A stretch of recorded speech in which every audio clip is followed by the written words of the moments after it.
Bonjour et bienvenue sur ma chaîne YouTube. Merci à vous d'être là, merci de votre soutien.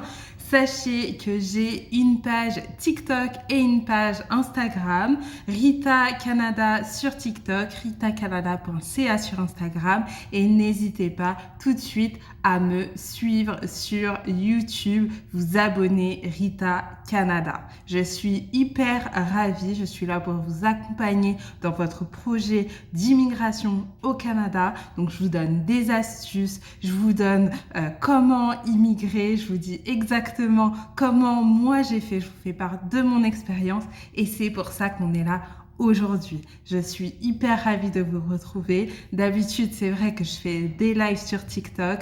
Aujourd'hui, j'ai décidé de vraiment avoir du contenu qui soit beaucoup plus développé, beaucoup plus adapté à ce dont ma communauté a besoin. Donc aujourd'hui, je suis là pour vous donner toutes les informations concernant l'immigration au Canada. Dans un premier temps, j'ai vu effectivement que le permis de travail, c'était une question très fréquente de votre part. Donc aujourd'hui, je fais une vidéo spécifique sur le permis de travail.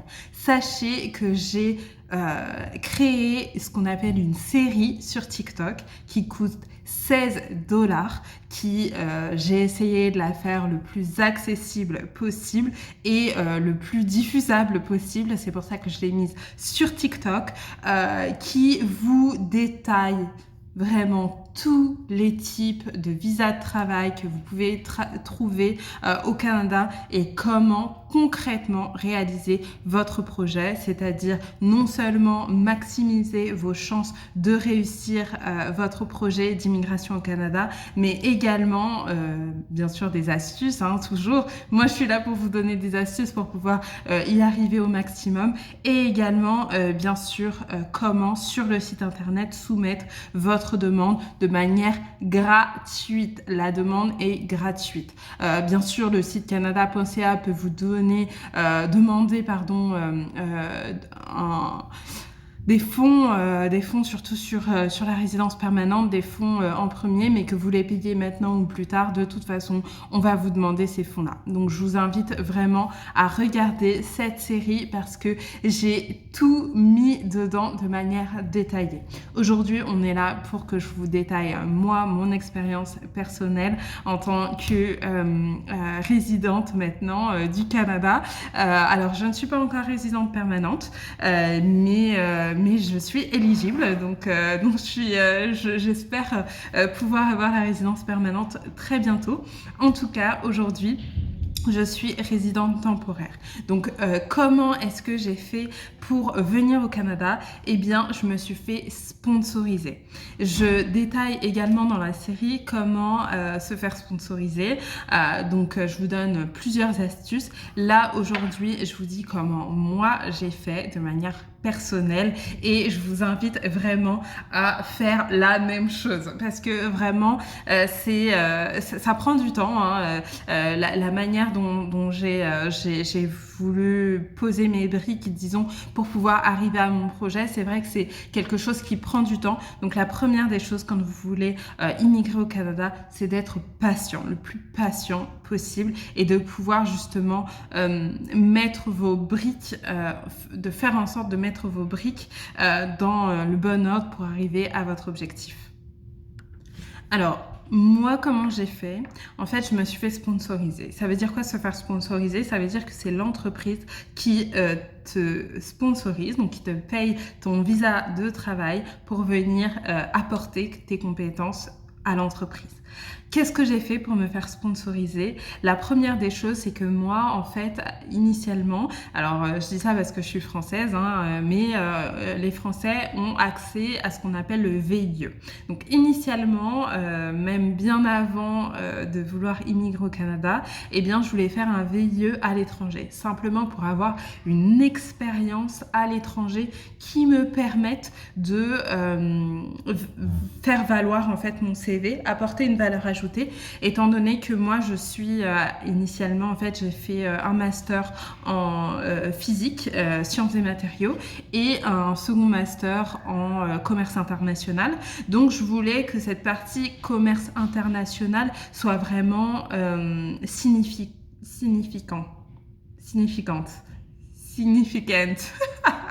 Je me perds entre l'anglais et le français, c'est grave.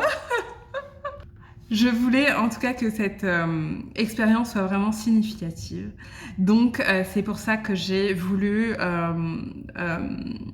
avoir une expérience à l'étranger pour que mon CV puisse transparaître par rapport à ce que je voulais faire plus tard. Donc, chaque fois que j'ai fait quelque chose, j'ai réfléchi à qu'est-ce que je veux faire dans mon projet global et qu'est-ce que ça va m'apporter en fait dans mon projet global d'avoir ça.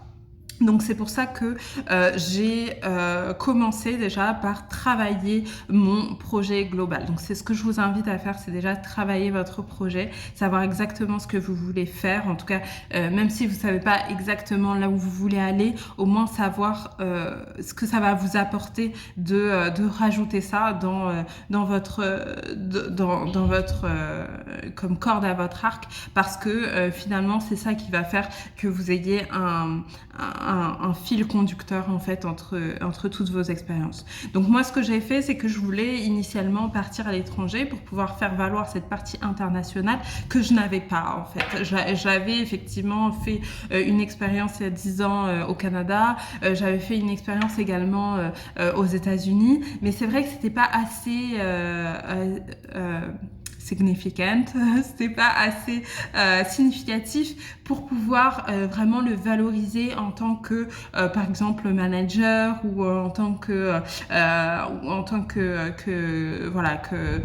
grosse tête en fait dans une entreprise. C'était pas suffisant pour moi.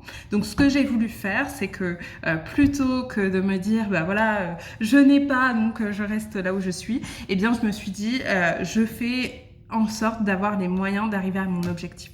Donc la première des choses, c'est que je voulais partir en VIE. VIE, c'est quoi? C'est volontariat international des entreprises. C'est-à-dire qu'en fait, c'est une entreprise qui souhaite développer, par exemple, je sais pas, un nouveau projet à l'étranger, une nouvelle manière de travailler son marché à l'étranger. Donc c'est des entreprises françaises qui veulent s'étendre sur un autre territoire et donc qui mettre un VIE par exemple en premier ou dans le cadre d'un certain développement, parce que le VIE c'est quand même moins cher qu'un salarié, et donc ils envoient un VIE juste pour tâter le terrain, quelqu'un qui soit assez dynamique, qui veuille un petit peu sortir du quotidien, etc. Et donc moi c'était ce type de mission que je recherchais. Ce qui s'est passé, c'est que j'ai dans mon entreprise vu des personnes qui recherchaient des VIE, donc non seulement au Canada, mais pas que, au Nigeria, dans plusieurs pays comme ça, j'ai vu des personnes qui recherchaient des VIE et à chaque fois je les approchais, donc que ce soit via LinkedIn, que ce soit directement auprès de mon entreprise, puisque j'ai la possibilité de contacter n'importe quelle personne qui fait partie de mon entreprise grâce à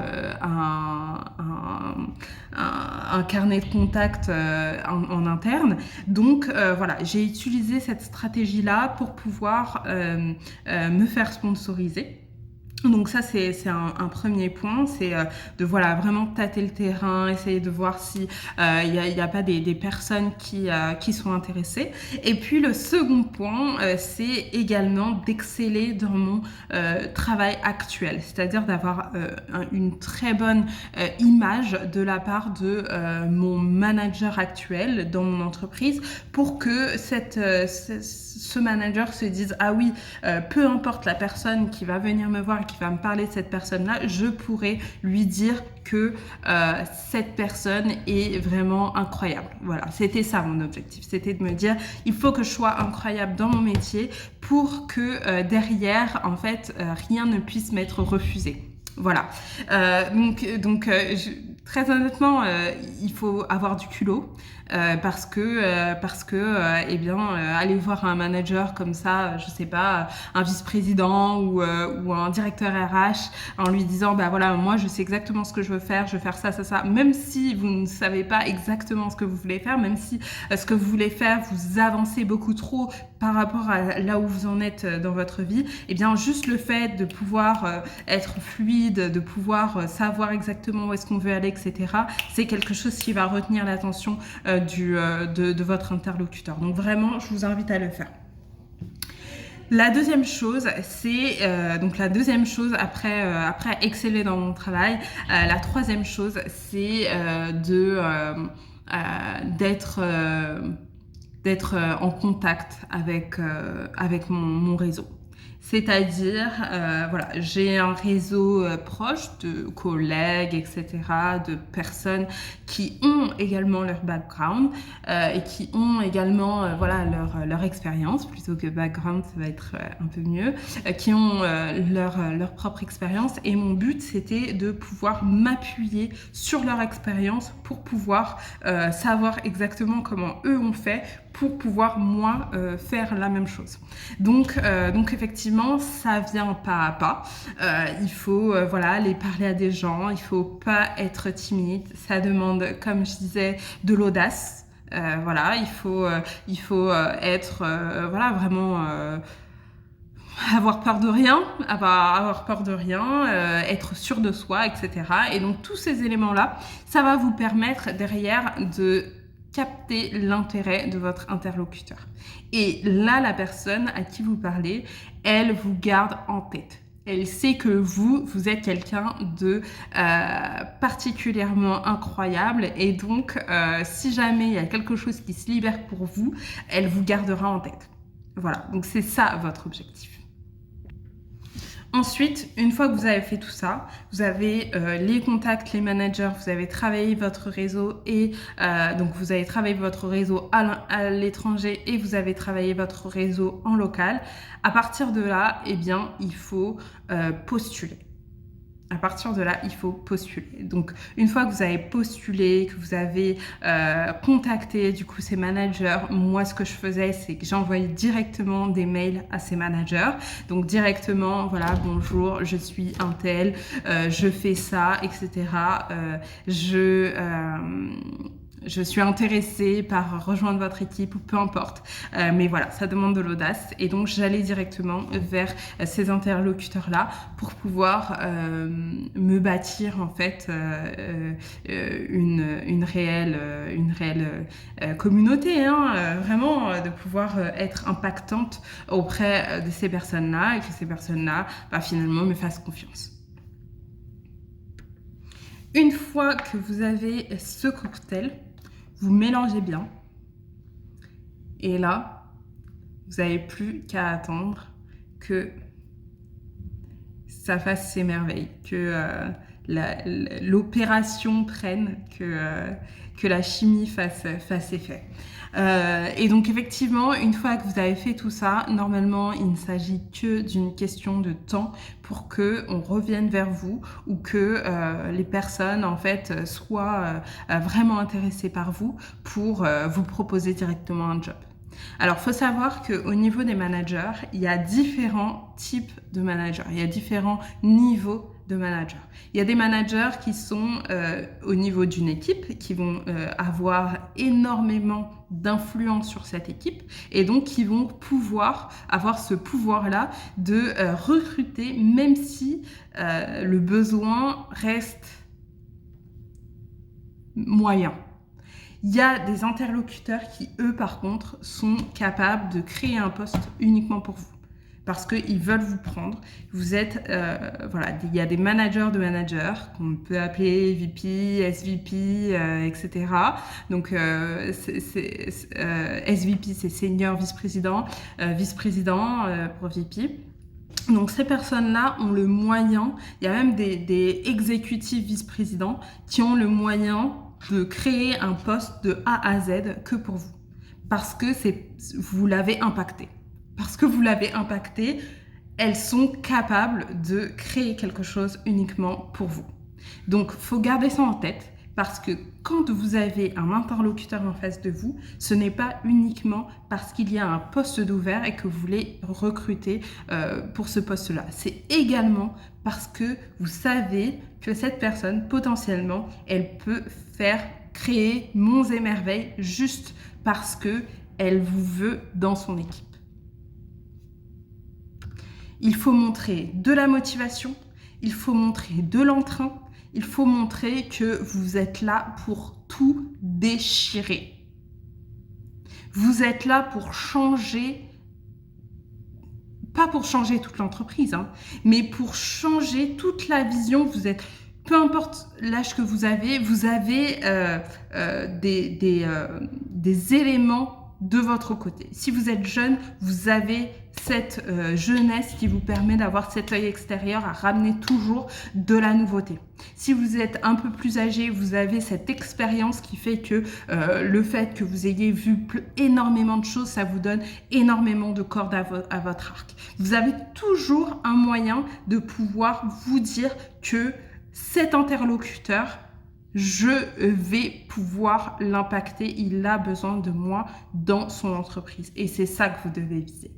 Si vous avez besoin de plus d'informations au niveau du sponsoring, n'hésitez pas à me le dire, je referai des vidéos là-dessus avec grand plaisir.